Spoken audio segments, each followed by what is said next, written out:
تبعهم بإحسان إلى يوم الدين. وما توفيقي إلا بالله، عليه توكلت وإليه أنيب. تبرأت من حولي وقوتي واعتصمت بحول الله وقوته.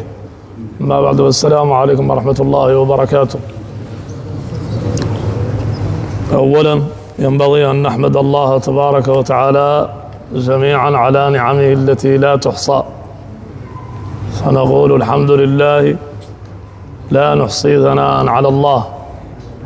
الحمد لله الذي بنعمته وجلاله تتم الصالحات.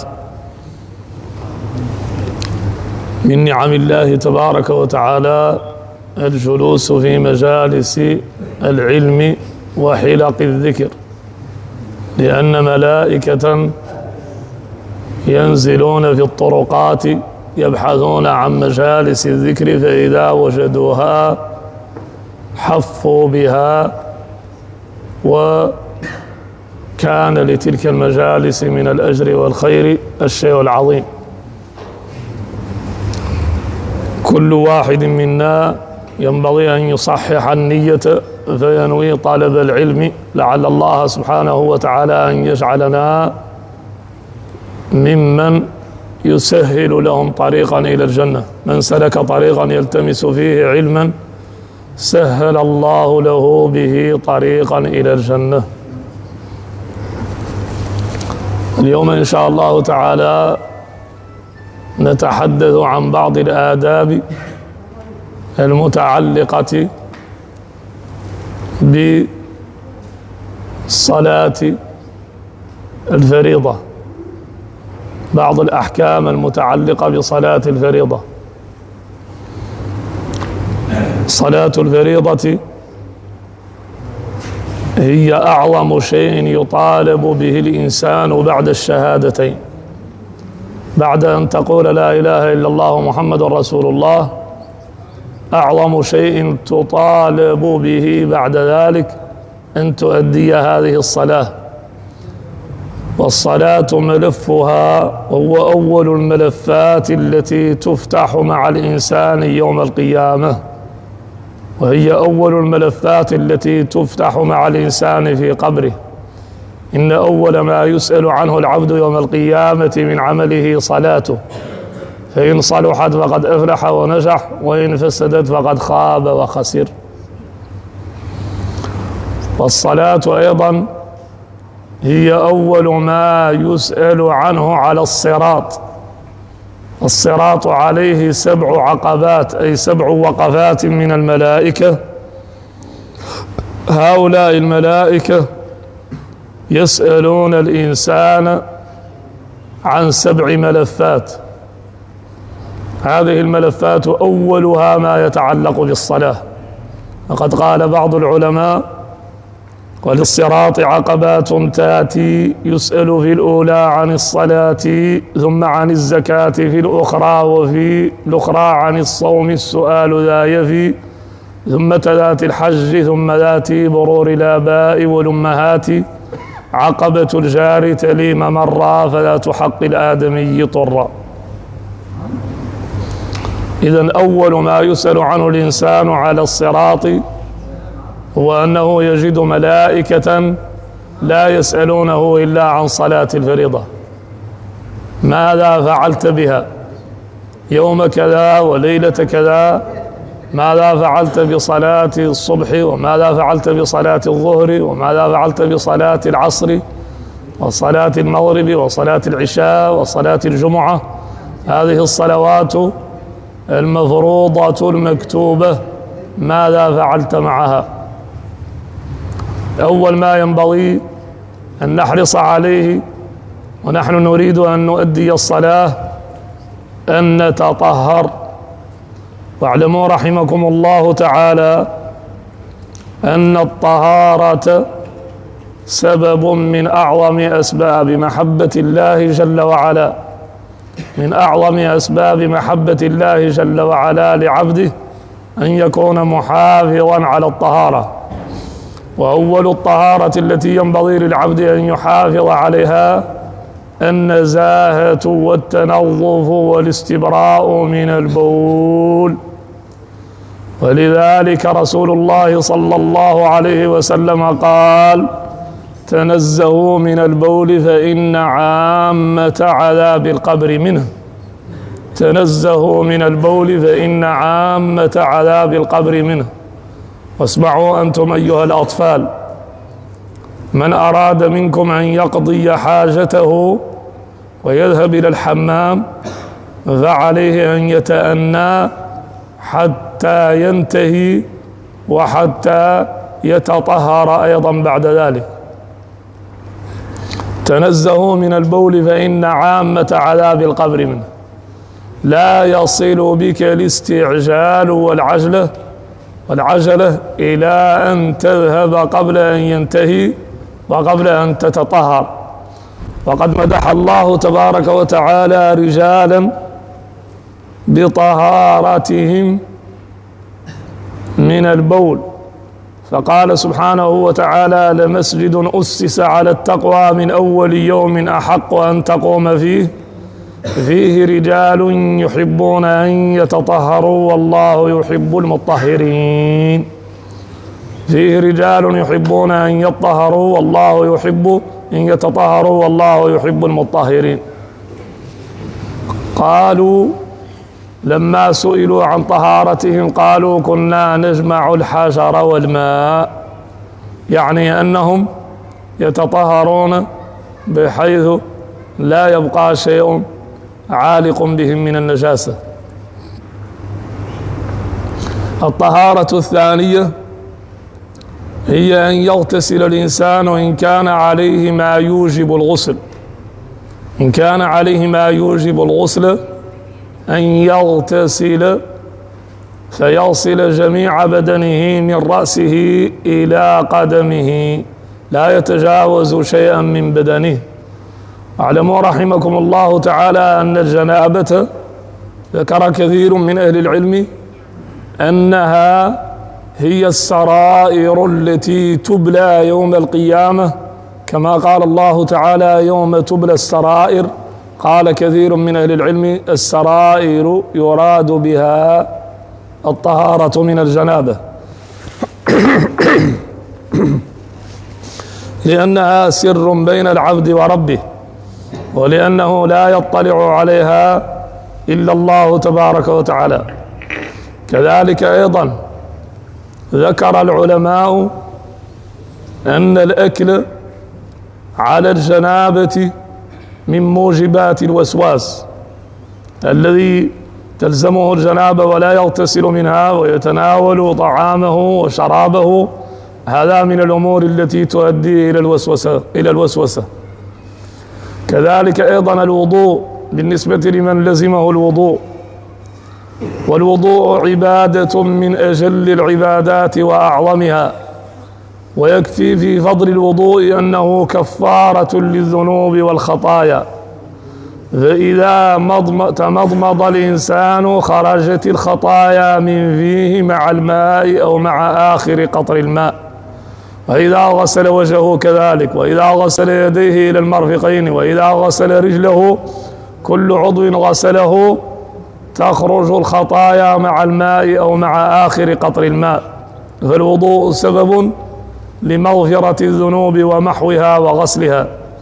لا تنظر إلى أنك فقد تغسل هذه الأعضاء، بل انظر إلى أنك تغسل ذنوبا ارتكبتها هذه الأعضاء. تغسل ذنوبا ارتكبها اللسان بالمضمضة، وتغسل ذنوبا ارتكبتها العين بغسلها، وتغسل ذنوبا ارتكبها الأنف بغسله، وتغسل ذنوبا ارتكبتها الرجل بغسلها. فأنت بالوضوء تغسل عنك ما علق بك من آثار الذنوب. ولذلك رسول الله صلى الله عليه وسلم ضرب مثلا يبين لنا أن هذه الصلوات وطهارتها ممحاة للذنوب. أرأيتم لو أن أحدكم له نهر ببابه، لو أن نهرا بباب أحدكم يغتسل منه كل يوم 5 مرات، هل يبقى من درنه شيء؟ الدرن هو الوسخ. قالوا: لا يبقى من درنه شيء. قال: فذلك مثل الصلوات 5.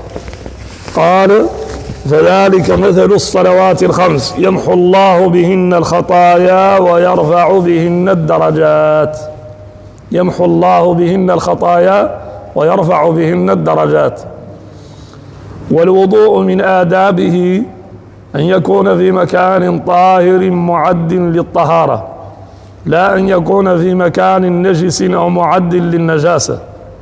ومن آدابه أن يجلس الإنسان أن يتوضأ جالسا لا أن يتوضأ قائما، ويتوضأ مستقبل القبلة فيجلس مستقبل القبلة، وأن يستاك قبل الوضوء، يبدأ قبل الوضوء بالسواك، وأن لا يتفل تجاه القبلة، لأن التفل تجاه القبلة لا ينبغي وليس أدبا معها.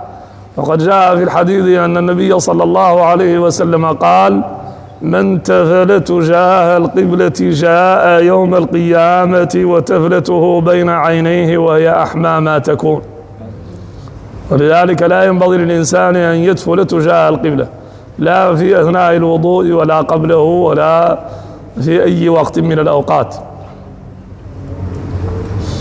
إذن من آداب الوضوء أيضا أن يكثر الإنسان من ذكر الله جل وعلا أثناء الوضوء، وأن يكون أثناء وضوئه خاشعا لله الواحد الأحد. وقد ذكر ميارة رحمه الله تعالى في شرحه على ابن عاشر أن الخشوع في الصلاة بقدر الخشوع في الطهارة، فمن كان أثناء طهارته خاشعا لله جل وعلا حاضر القلب فإنه في أثناء صلاته يعينه الله على الخشوع. ومن كان أثناء وضوئه لاهي القلب لا هو يستحضر العبادة التي هو فيها، يكون أيضا كذلك أثناء الصلاة لاهي القلب، لا يكون حاضر القلب فيها ولا يكون خاشعا فيها. من آداب الوضوء أيضا الذكر قبله والذكر الوارد بعده. والذكر الوارد قبل الوضوء هو البسملة، ولذلك جاء عن النبي صلى الله عليه وسلم أنه قال: لا وضوء لمن لم يذكر اسم الله. وقد اختلف العلماء في هذا النفي، فذهب الشافعي ومن وافقه إلى النفي مطلقا، إلى نفي صحة الوضوء، فقالوا إن من توضأ ولم يسم وضوءه يعتبر باطلا. وذهب مالك ومن وافقه إلى أن قوله صلى الله عليه وسلم لا وضوء لمن لم يذكر اسم الله أي لا وضوء كامل الأجر، كقوله صلى الله عليه وسلم لا صلاة لجار المسجد إلا فيه أي لا صلاة تامة الأجر. فذهب مالك إلى أن ترك البسملة قبل الوضوء لا يبطله، ولكنه يكون ناقص الأجر. وجاء في بعض الآثار أن من سمى قبل الوضوء طهرت جميع أعضائه سواء أعضاء الوضوء أم بقية الأعضاء، وأن من توضأ ولم يسم طهرت أعضاء وضوئه من الذنوب، ولكن بقية الجسم لم تطهر وبقيت على حالها. إذن البسملة قبل الوضوء في غاية الأهمية. واختلف المالكية هل يكملها أو لا يكملها، هل يقول بسم الله الرحمن الرحيم أو يقول بسم الله.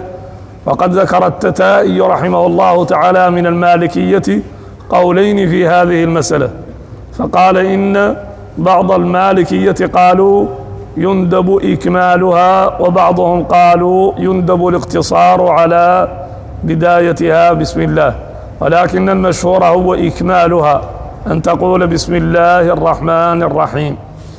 واختلف العلماء في من نسي البسملة في ابتداء الوضوء، فذهب النووي رحمه الله تعالى إلى أن من نسي البسملة في بداية الوضوء وتذكرها أثناءه أنه يقول بسم الله أوله وآخره، كما يقول من نسي البسملة قبل المأكل أو قبل المشرب.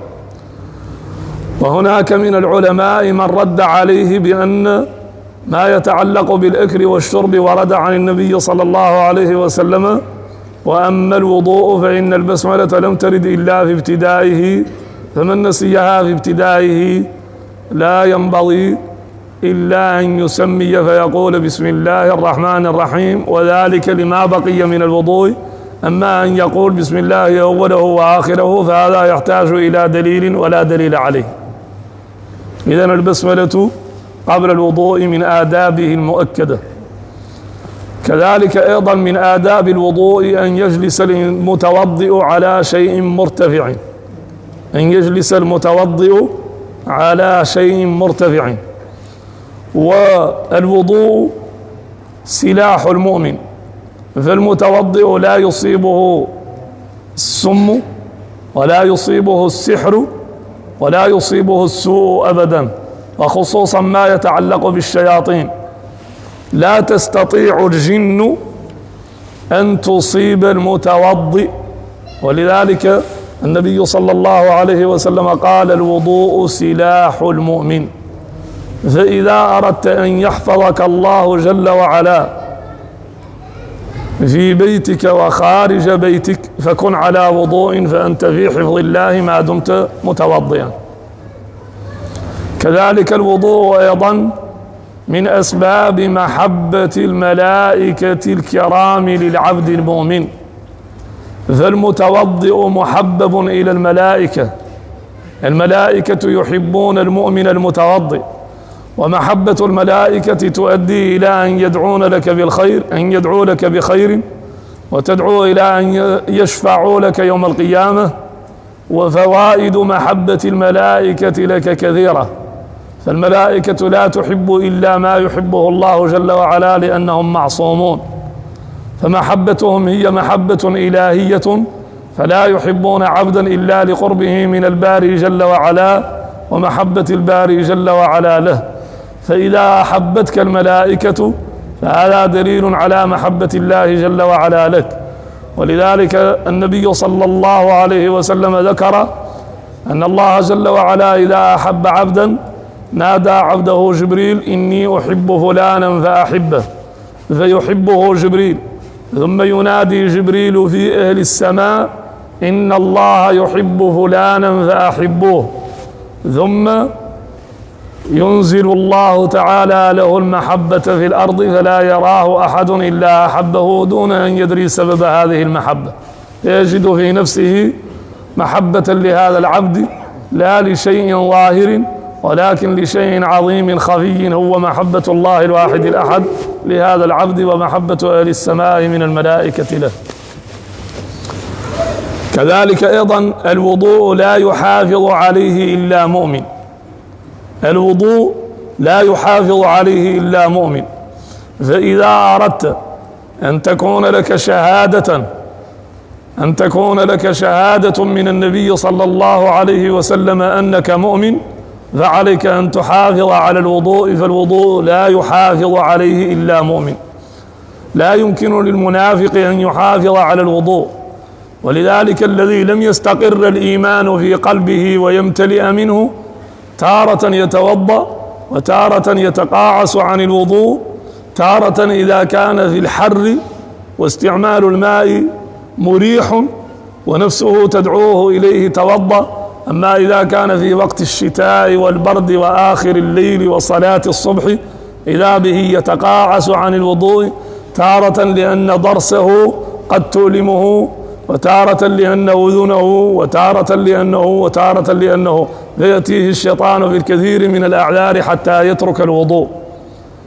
فالوضوء لا يحافظ عليه إلا مؤمن.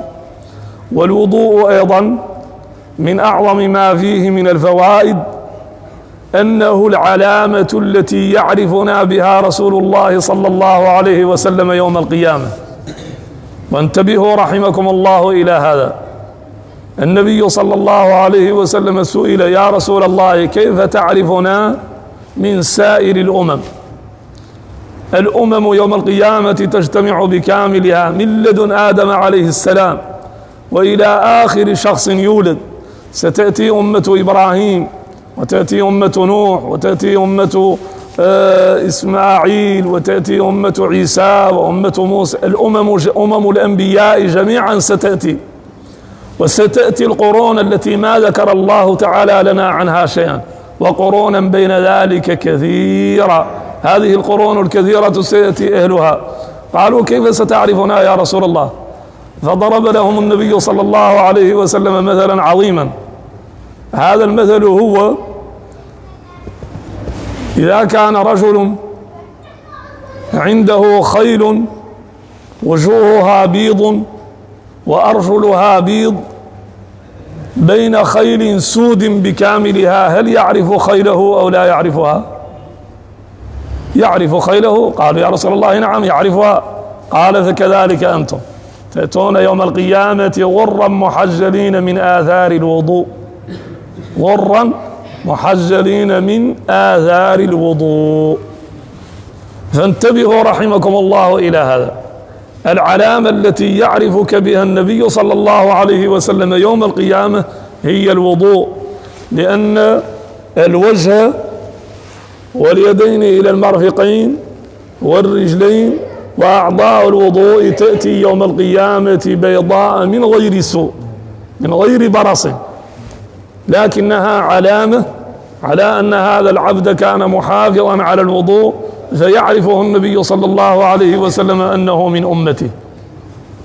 ولذلك الذين لا يحافظون على الوضوء الله تعالى أعلم كيف سيكون حالهم يوم القيامة مع رسول الله صلى الله عليه وسلم. وهناك أمر شائع في بلادنا، وهي أن كبار السن عندنا في الغالب لا يتوضؤون، وكأن هناك عمرا إذا وصل إليه الإنسان ينتهي من الوضوء، يبدأ الوضوء يضره. قلما تجد شيخا كبيرا في السن أو امرأة عجوزا قلما تجدهم يتوضؤون، وكأن هناك صلاحية لهذا الجسم ينتهي فيها استعماله للماء.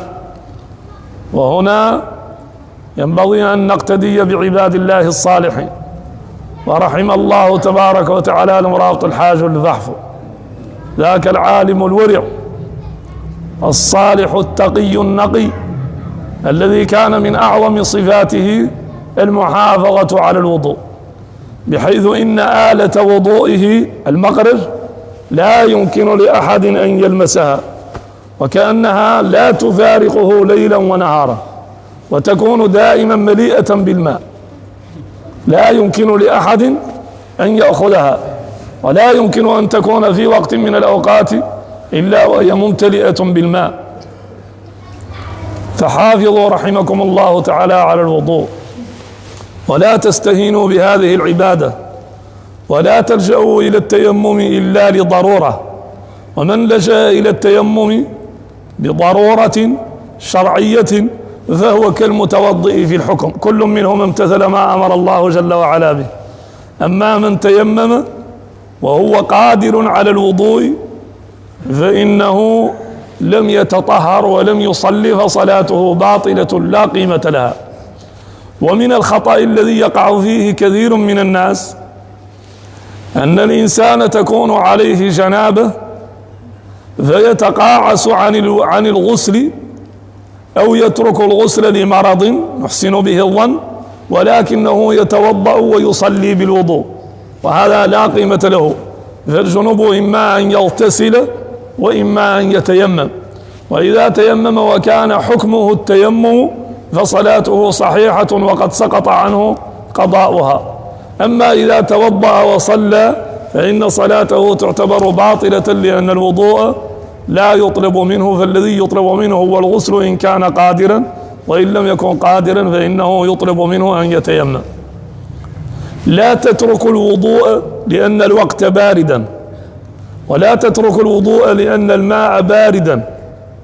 فأنتم والحمد لله في المدن هناك الكثير من الوسائل التي يسخن الماء بها، وهناك الكثير من الوسائل التي يمكن للإنسان أن يتخذها فلا يضره الماء. لا تترك الوضوء لمجرد أن الماء بارد أو لمجرد أن الوقت بارد، وإذا كنت إذا توضأت لا تستطيع أن تذهب إلى المسجد فذلك يضرك، ولكن يمكن أن تصلي في البيت أو تذهب إلى المسجد وتتيمم. عليك أن تتوضأ وتصلي في البيت إن كان ذهابك إلى المسجد يؤدي إلى تركك للوضوء، لأن محافظتك على الوضوء أولى من محافظتك على الصلاة في الجماعة. ولكن الأولى أن تتوضأ قبل الصلاة بوقت طويل حتى تستطيع في وقت الصلاة أن تخرج إلى المسجد ولا يضرك ذلك. إذن ذهب كثير من الوقت في الوضوء، ولعلنا إن شاء الله تعالى نكتفي بما ذكرناه مما يتعلق بالوضوء وفضله، ونأخذ إن شاء الله تعالى ما تيسر من الأسئلة ونختم إن شاء الله. نعم نعم أيوة، هذا سؤال في الموضوع، وهو سؤال في غاية الأهمية. قال: ما هو الدعاء بعد الوضوء؟ بعد الوضوء مباشرة أمر رسول الله صلى الله عليه وسلم المتوضي أن يرفع بصره إلى السماء، وهذا من آداب السنة المهجورة. إذا انتهيت من الوضوء يرفع بصرك إلى السماء وقل: لا إله إلا الله وحده لا شريك له، له الملك وله الحمد وهو على كل شيء قدير. أشهد أن لا إله إلا الله وحده لا شريك له، وأشهد أن محمدا عبده ورسوله. تقولها وأنت رافعا بصرك إلى السماء بعد الوضوء مباشرة، يمحو الله عنك جميع الخطايا، يمحو الله عنك جميع الخطايا. ولا تستكثروا هذا، فرسول الله صلى الله عليه وسلم أخبر أن رجلا وجد شجرة في الطريق تؤذي الناس فقطعها فغفر الله له ما تقدم من ذنبه وما تأخر. وامرأة سقت كلبا من الماء فغفر الله لها ما تقدم من ذنبها وما تأخر. ورجل قال: استغفر الله 3 مرات فغفر الله له ما تقدم من ذنبه. فلا تستكثروا هذا. إذا انتهيت من الوضوء، أول ذكر بعد الوضوء أن ترفع بصرك إلى السماء وتقول: أشهد أن لا إله إلا الله وحده لا شريك له، وأشهد أن محمدا عبده ورسوله. كذلك من الدعاء بعد الوضوء: اللهم اجعلني من التوابين، واجعلني من المتطهرين، واجعلني من عبادك الصالحين الذين لا خوف عليهم ولا هم يحزنون. وهناك كتاب إن شاء الله تعالى سيصدر قريبا أسميه زاد المصلي من رجاء الكريم العلي، زاد المصلي من رجاء الكريم العلي. هذا الكتاب ذكرت فيه آداب الوضوء بالطريقة العملية، وذكرت فيه كل صلاة وما يتعلق بها، ما ورد عن النبي صلى الله عليه وسلم من القراءة فيها، وما ورد عنه صلى الله عليه وسلم من الدعاء فيها والذكر فيها وقبلها وبعدها. إن شاء الله تعالى سيكون قريبا عندكم بحول الله. نعم. وين هو علاجه؟ علاج ب 70 سنة وربما يستعد الصلاة تبدأ 25 و20. لا إله إلا الله. إذا سؤال الوالد كيف تسمعته؟ سؤال عن علاج. الحمد لله يا رجاج الحق مرحلة، نسأل الله تعالى أن يطيل عمرك في طاعة الله ودينه، وأن يرزقنا وإياك حسن الخاتمة. علاج رجاج لصلاة الصقر معناها زاد فترة الشباب. هذا بعد مهم لكم أنتم الشباب تنتبهوا. يعود رجاج مرة كان يصلي ما هو متوضي، وعي مرة يعجل به اللي جاوه أصحابه لا يقد يتوخر عنهم، ومرة يعود لعبالله عاد لاحق وقتهم اللي ما يقد يتوخر، وبالتالي يعود ذاك يؤدي له على أنه يصلي مثلا الصلاة شاطرة، ومرة تلحق عليه الصلاة وهو في أثناء اللعب، وتلحق عليه الصلاة وهو واحل ويأخرها عن وقتها، انظر هو شيء الله يعدل. على كل حال أول ما ينبغي له أن يفعله هو التوبة إلى الله الواحد الأحد. فالتوبة النصوح هي أول شيء، لأن التوبة يمحو الله بها ما مضى من الخطايا، وكثرة الاستغفار وكثرة النوافل، لأن النوافل يوم القيامة ترقع بها الفرائض. ولذلك في الحديث أول ما يسأل عنه العبد يوم القيامة من عمله صلاته، فإن صلحت فقد أفلح ونجح، وإن فسدت قال الرب انظروا هل لعبدي من تطوع فيكمل به ما نقص من الفريضة. واختلف العلماء في قضاء تلك الفوائت التي لا يعرف الإنسان قدرها ولا يعرف كيفية فواتها، فذهب المالكية ومن وافقهم إلى أن تلك الفوائت التي تعلم بينك وبين الله جل وعلا أنك ضيعتها يجب عليك قضاؤها، ويجب عليك قضاؤها على سبيل الفور لا على سبيل التراخي. وقد قالوا في ذلك يجب في القضاء أن يعجل ولا يجوز فيه أن يؤجل، هذا المشهر لدى الأشياخ. وقيل واجب على التراخي، وقيل يقضي الشخص دون لوم صلاة يومين بكل يوم، ونزل رشد عارض عن نفله من غير فجره ووتر ليله، وخالف ابن العربي يافل فقال جائز له التنفل.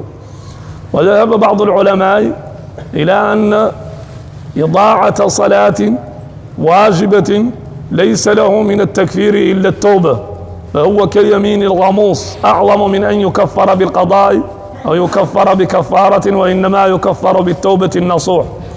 فاستدلوا على ذلك بأن الرجل الذي جاء إلى النبي صلى الله عليه وسلم وصلى، ولما صلى جاء وسلم على النبي صلى الله عليه وسلم فقال له صل فإنك لم تصلي، ثم رجع وصلى فرجع إليه فقال له صل فإنك لم تصلي، وفي المرة الثالثة كذلك، حتى قال له يا رسول الله والله لا أحسن غير هذا فعلمني، فعلمه رسول الله صلى الله عليه وسلم كيفية الصلاة، وأنه إذا ركع ينبغي له أن يطمئن راكعا، وإذا قام من الركوع يطمئن قائما، وإذا سجد يطمئن ساجدا، وهكذا حتى تنتهي صلاته بكاملها وهو في غاية السكينة والاطمئنان وإعطاء كل ركن ما يستحقه من الوقت.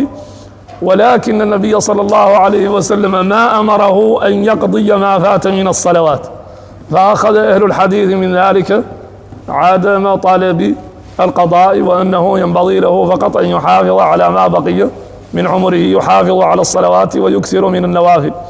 الخلاصة أنه إذا كانت هناك صلاة يتذكر الإنسان أنه فرط في هذه الصلاة يجب عليه قضاؤها.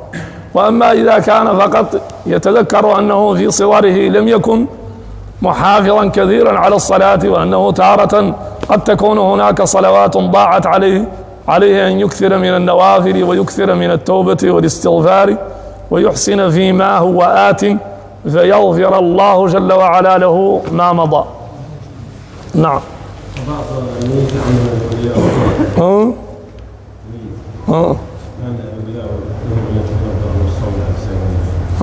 هذا سؤال جميل.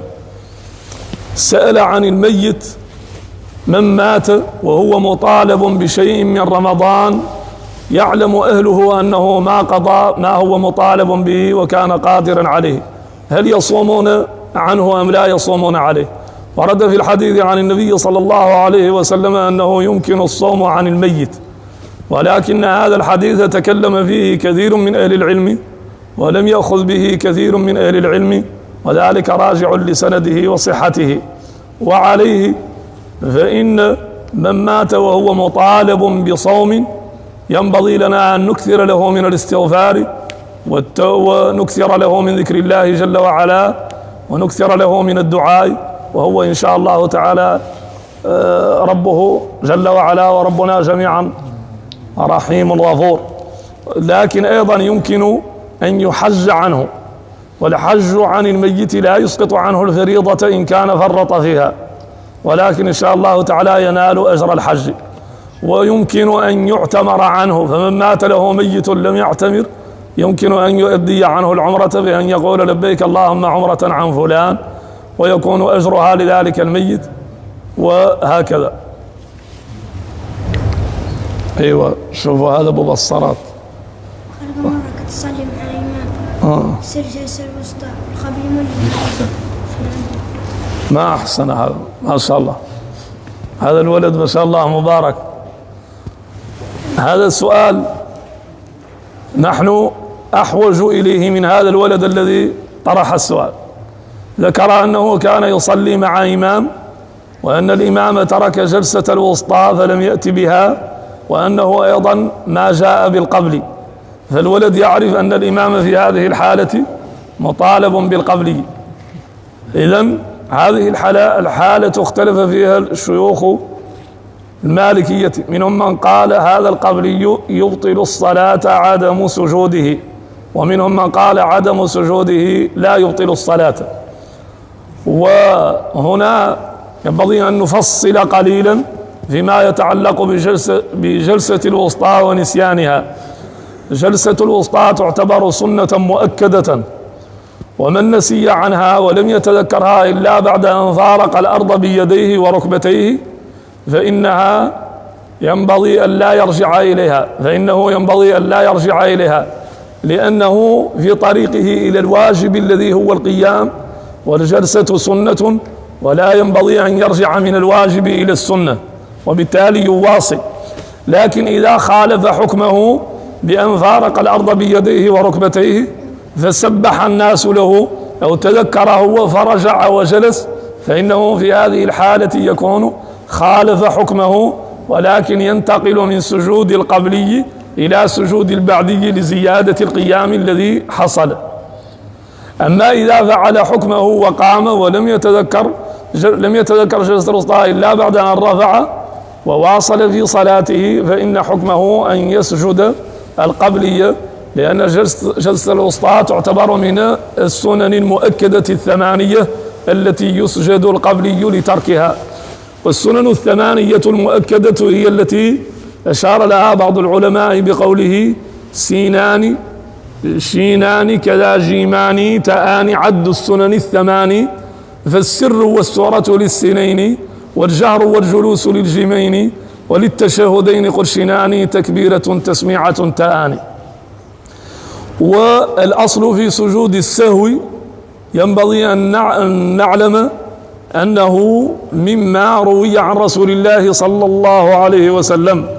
فالنبي صلى الله عليه وسلم مرة صلى بأصحابه صلاة رباعية، ولكنه صلى ركعتين وسلم ثم دخل بيته. ومعلوم أن بيت النبي صلى الله عليه وسلم حجرة عائشة أنها في جانب المسجد، فدخل البيت فقال الصحابة فيما بينهم أنقصت الصلاة أم نسي النبي صلى الله عليه وسلم؟ وهو يقول إنما أنسى لأبين. فقال بعضهم ماذا نفعل؟ قال رجل يقال له ذو اليدين أنا سأذهب إليه وأسأله. فدخل على النبي صلى الله عليه وسلم فقال يا رسول الله أنقصت الصلاة أم نسيت؟ فقال وهل وقع ذلك؟ قال نعم. قال نسأل الصحابة. فخرج النبي صلى الله عليه وسلم إلى الصحابة وسألهم كم صليت؟ قالوا يا رسول الله ما صليت إلا ركعتين. فكبر وصلى الركعتين الباقيتين وسجد بعد السلام. فهذا هو أصل السجود. وهذا الحديث وهذه الواقعة هي التي نظمها بعض الفقهاء بقوله الأصل في السهو عن الأفعال حديث ذي اليدين ذي السؤال، لأنه صلى عليه الله من بعد الانصراف قد أتاه فقال يا رسول رب الناس أقصرت صلاتنا أم ناسي؟ قال الرسول صلى الله عليه وسلم كل ذاك لم يكن، قد كان بعض ذاك. قال ذو السنن قال لهم صدق ذو اليدين؟ قالوا نعم تركت ركعتين. فرجع النبي للصلاة فتمها بأحسن الهيئات، فبقيت سنته للأبد لكل مؤتم به ومقتدي صلى الله عليه وسلم. إذا نأخذ سؤال آخر. أراه كل حد عنده إلا سؤال واحد. نعم. كان ما تسأل جد سأل العصر الحين بيصلي سأل العصر ما كان يصلي سأل. جميل. أيوه. إذن هذا السؤال كما سمعتم من كان نائما ولم يستيقظ إلا عند صلاة العصر وهو لم يصلي الظهر هل يبدأ بالظهر أو بالعصر؟ الجواب والله تعالى أعلم أنه يبدأ بصلاة الظهر قبل العصر، لأنهما مشتركتي الوقت، ومشتركتي الوقت لا بد أن تبدأ بالأولى قبل الثانية. فإذا صليت الثانية قبل الأولى فصلاتك للثانية باطلة. هذا إذا كنت تعرف أنك لم تصلي الأولى. وهنا ننبه إلى أن من صلى الثانية وهي العصر ساهيا عن الأولى وهي الظهر ولم يتذكر ذلك إلا بعد انتهاء الصلاة فإنه يعتبر قد صلى العصر صلاة صحيحة، فيجب عليه أن يصلي الظهر، ولكن يندب له أن يعيد العصر إن كان الوقت ما زال متسعا. أما إذا تذكر العصر تذكر الظهر وهو في أثناء العصر، بعد أن دخل في صلاة العصر تذكر أنه لم يصلي صلاة الظهر، فإنه إن كان مأموما فهو مسجون مع الإمام، وإن كان فذا فاختلف العلماء هل صلاته باطلة يقطعها أو صلاته صحيحة يواصلها. وذاكر للظهر أو للمغرب وهو في العشاء أو العصر هبي صحت لدى الرهون والبناني وضعفا ما قاله الزرقاني. هذه خلاصة ما فيها. نعم. ايوه نشوفوا هذا الرجل اللي مدرمز راسه.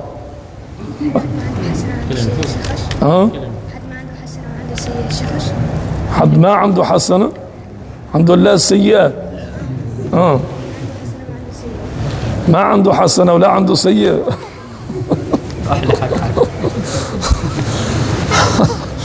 هذا السؤال مشكل. هذا السؤال مشكلة. وهو ما عاد من أهل الشيء مضبوط وعاد عنده حسنات، ولا عاد مولي من أهل الشيء ثاني وعاد عنده سيئات.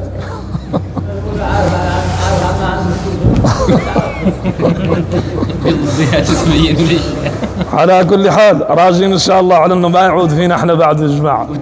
هو من هذا اللي بلا حسنات. ايوه قال الراجل ان هذا السؤال بلا جواب، قال انه بلا اجابه.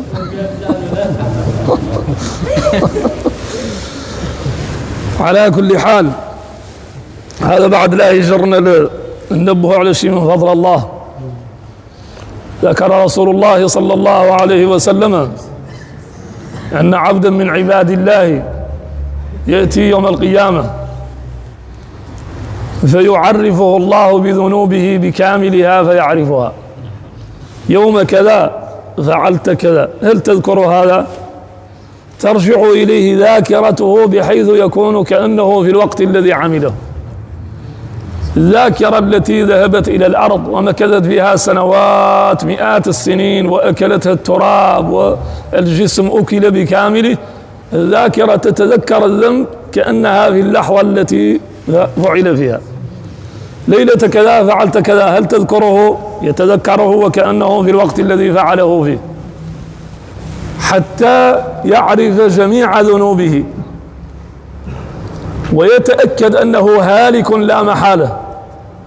يقول الله تبارك وتعالى جل له: لا يظلم أحد.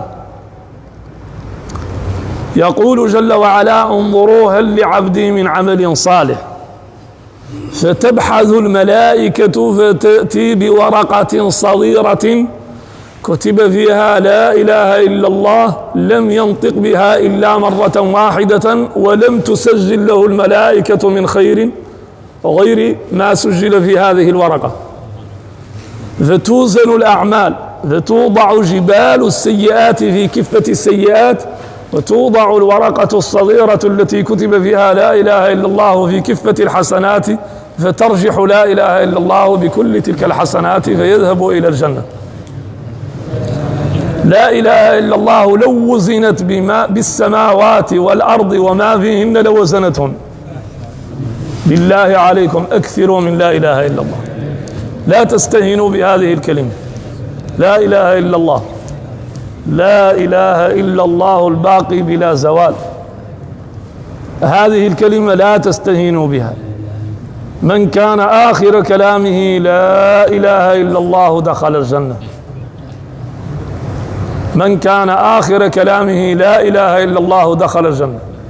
إذا أخذت السماوات والأرض وما فيهن ووضعت في كفة ووضعت لا إله إلا الله في كفة رجحت بهن لا إله إلا الله.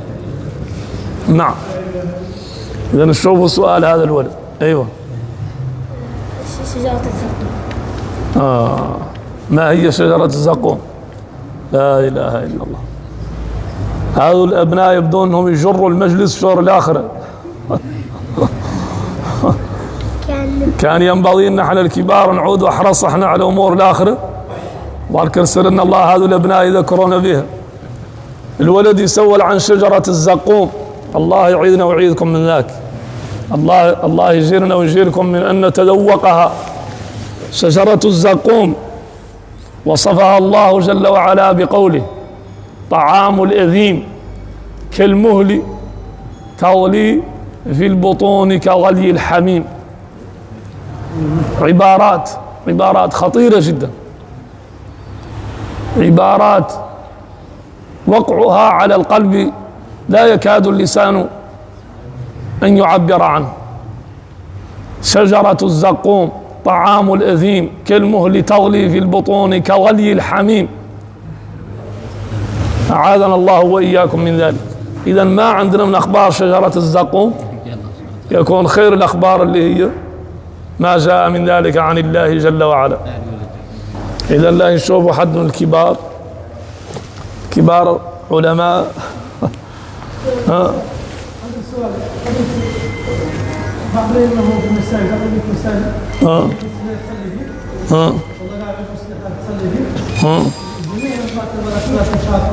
يلبس الركوع يسجد، يلبس السجود يسجد، وهو ده يصلي فيه القرآن وفيه الفضل وفيه الناس كاملة، لا بيحب تشبر عليه اللي ما بشيلش، وتعود تسوي الثالث داخل من الشرك من الاستبعاد. وهو اللي يبين لك وداخل من الشرك. جميل جميل جميل. إذن السؤال كما سمعتم عن بعض الأئمة دائما إلا محل كلام.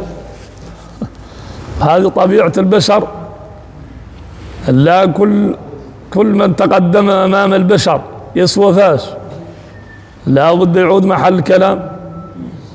بعض الأئمة قال على أنه يكون مسرعا في صلاته، يعود تصلي معاه الناس المضبوطة اللي هي العلم، ومع ما ينبهوها على كل حال. الأصل هو أن الأئمة مؤتمنون على الصلاة، هذا هو الأصل.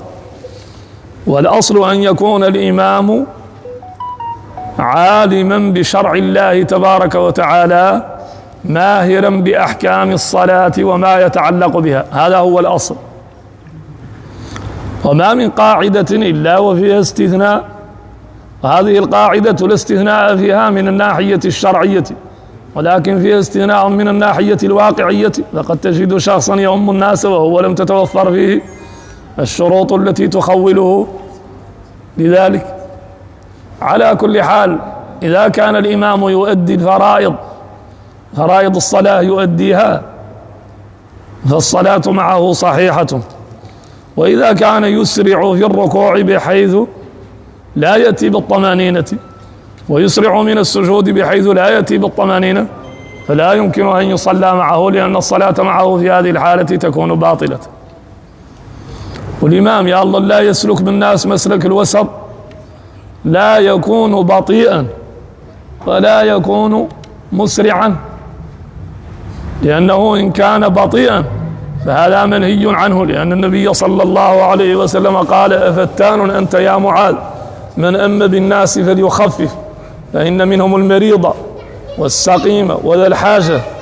وإن كان مسرعا أيضا نهى رسول الله صلى الله عليه وسلم عن ذلك عندما قال للرجل: صل فإنك لم تصل. إذا نأخذ سؤالين ونختم إن شاء الله. ونشوفوا هذا الولد.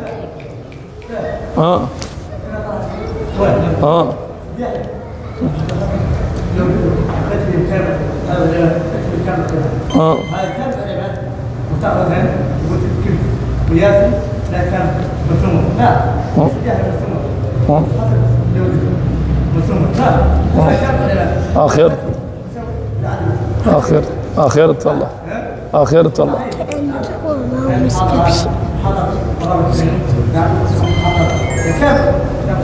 الله الله آخرة. جزاك الله خيرا.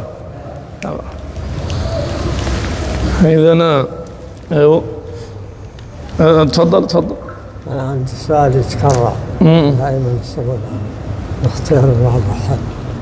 هذه السكر اللي لا تنبض من بعد يعني تصف يعني نقص مثلا حتى إذا كان يقدر يعطي القيمة اللي كان ذا يشتريها بها يعطيها مباشرة. جميل. ضرب له حد. جميل. إذن الوالد سأل عن إعطاء الزكاة من القيمة. لقاش عنده مثلا شيء من الحيوان لا يزكيه، درا كانوا يقديك الزكاة يعطيها من القيمة وتوه ما يعطيها من ذات الحيوان، وهذا رحمة بالفقير به اللي خير فيه الفضل. على كل حال هذه المسألة مسألة خلاف أصلا بين العلماء. البخاري مثلا، البخاري هذا صاحب الحديث والإمام أبو حنيفة ومن وافقهم من العلماء جائز عندهم على أن حد يعطي القيمة، حد بعد لا يعدلها اللي يعود مقتدي بهم ذاك. والمالكية مشهور مذهبهم واللي عليه جماهير العلماء أعلن القيمة لا تجزئ في الزكاة، وأعلن ذاك اللي يتعلق بالفقير في الزكاة يؤدي، ولا تكن أخ التفاتي لما تراه بالفقير اليقاه هذا الذي من نقلهم قد حقق. إعطاء قيمة عن المواشي حرره بالنان في الحواشي، جاء بأدلة عليه بينة كعابد السلام والمدونة. معناها على أن المالكية فيهم وحدين مولي قايلين على أن يقدر قاش يعطي القيمة في الزكاة، والإمام البخاري قاله والإمام أبو حنيفة قاله. حد أعطى الزكاة قيمة هذه محل خلاف، بعضهم قال أنها نزلت عنه، بعضهم قال أنها ما نزلت عنه. وحد أعطاها من ذات الحيوان هذا قطعا على أنها نزلت عنه باتفاق العلماء، وهكذا. ايوه.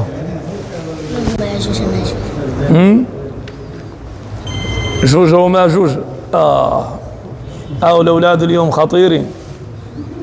لا من عند الآخر جوجة وما جوجة وعلامات الساعة.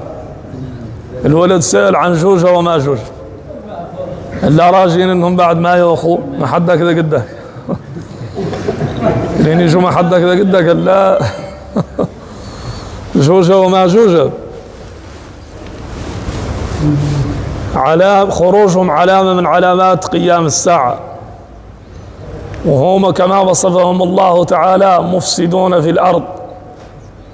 والإسكندر عدل سد بيننا معاهم، وهذا السد كل نهار يظلوا متباركين معاه لا يفتحوه، كانهم يوخوا ويبقى لهم شماه ياسر يقولوا هنا ولين يعود الصبح، ولا يقولوا إن شاء الله لين يعود النهار اللي لا يأذن لهم الله بأنهم عادوا يخرجوا، يقولوا هنا ولين يعود الصبح إن شاء الله، ويلحقوا ذاك اللي فاتوا شهر مازال وصيفته اللي خلاه بها يامس ويشهر وتوفوا يوخوا. هذا بعد ينقبل منه على حد الله. قال الله تعالى ولا تقولن لشيء إني فاعل ذلك غدا إلا أن يشاء الله. ومنين يأخذوا هذا علامة من علامات الساعة الكبرى. الله يجيرني ويجيركم من ذاك الزمن فيه ياسر من الشدائد، فيه الكثير من الشدائد. خروج جوجة وما جوجة، لا هي شرب البحار، ولا هي يأكل البشر، ولا هي يعيثون في الأرض فسادا، ويعقبوا يرسل لهم الله تبارك وتعالى ريح، وذيك الريح لا تهلكهم، ومنين يموتوا اللي لا تعود الأرض ما تلي قد الاستقرار عليها يخلق بهم رائحتهم. وعاقب ذاك يرسل لهم الله تبارك وتعالى طيور، وذيك الطيور تحملهم إلى مكان لا يعلمه إلا الله جل وعلا. إذا أعلنهم من علامات الساعة الكبرى كيف خروج الدجال ونزول عيسى ابن مريم عليه السلام وطلوع الشمس من مغربها، هذا وخسف بالمشرق وخسف بالمغرب وخسف بجزيرة العرب، هذه علامات قال لها علامات الساعة الكبرى. وهي لا تعود إلا كيف حبات التسبيح، معناها زاد انها لا تتتابع، معناها لا تقوم التالبة لا ما زالت الناس تتخمم في واحدة ومتعجبة منها، تجي العلامة الأخرى لين تجي العلامة التالية اللي هي نار تخرج من عدن في اليمن، تخرج منها نار تسوق الناس إلى أرض المحشر، تبيت معهم إذا باتوا وتقيل معهم إذا قالوا. ولا يجي الداب دابة من الأرض تكلمهم إن الناس كانوا بآياتنا لا يوقنون، ومعها عصا موسى وخاتم سليمان، ولا يفوتها هارب ولا يدركها طالب. حد يجري عليها ما يقد يدارك بها، وحد يجري عنها ما يقد يفوتها. وهذه العلامات التي هي منها طلوع الشمس من مغربها، الشمس لا يتم من تفوتها 3 أيام ما تطلع، وعاق ذاك تم الناس إلينا هي الشمس طالعة من جهة المغرب، الجهة اللي تغرب عليها هي جاية هي والقمر جايين متفقين، لا كأنهم جمال اثنين داير حد فيهم خزامة وجايبهم يقودهم وتوب وراء هي ذيك الساعة التوبة مات لا تخالق. لما يأتي بعض آيات ربك لا ينفع نفسا إيمانها لم تكن آمنت من قبل أو كسبت في إيمانها خيرا قل انتظروا إنا منتظرون.